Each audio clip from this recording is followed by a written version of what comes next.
In the bustling heart of Buenos Aires, a child was born to immigrant parents, a boy who would one day change the course of the Catholic Church. His name was Jorge Mario Bergoglio. He was the first of 5 children. The Bergoglio family lived modestly, but their home was rich in love, faith, and hard work. As a child, George loved to read, study, and ask questions. He had a sharp mind, curious, kind, and deeply spiritual. He studied chemistry and worked in a lab, but God had other plans. In 1958, George joined the Society of Jesus, the Jesuits, a life of prayer, service, and simplicity.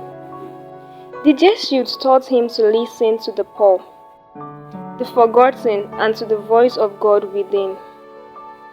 As a priest, George didn't hide behind the church doors. He walked the streets, he comforted the sick, he rode the city bus with the people. When he became Archbishop of Buenos Aires, he refused the palace. He lived in a simple apartment. He cooked his own meals. They called him the Bishop of the Slums, and he wore the name with pride. Then came 2013, a historic moment. Pope Benedict resigned, and the world watched as a humble cardinal from Argentina stepped onto the balcony of St. Peter Basilica. He chose the name Francis after St. Francis of Assisi, a man of poverty, peace, and love for all creation.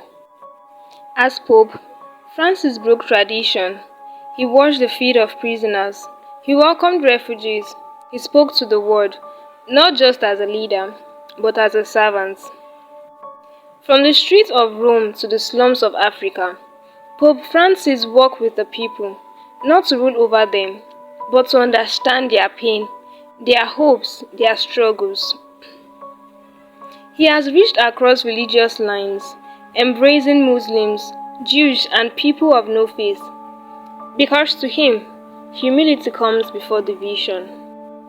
In the face of war and climatic crisis, he speaks boldly. In 2015, he released Laudato Si, a letter to the world urging care for our planet, our common home. He asked the world to listen, not just to science, but to the cry of the earth and to the poor.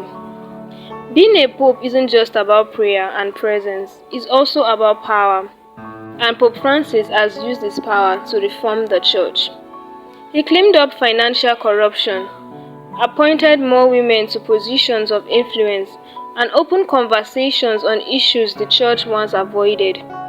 Today at early 90, he carries pain in his legs, but not in his heart.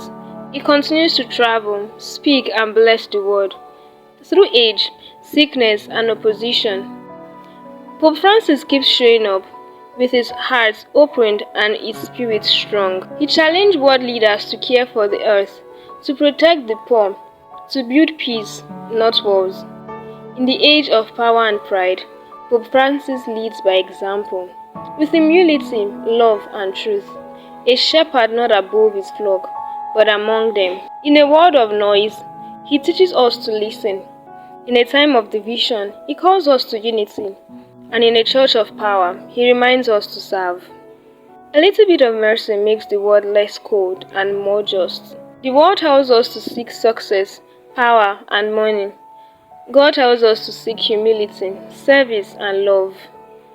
This is not just a story of a pope, it's a story of a man whose life is a message of mercy. This is Pope Francis.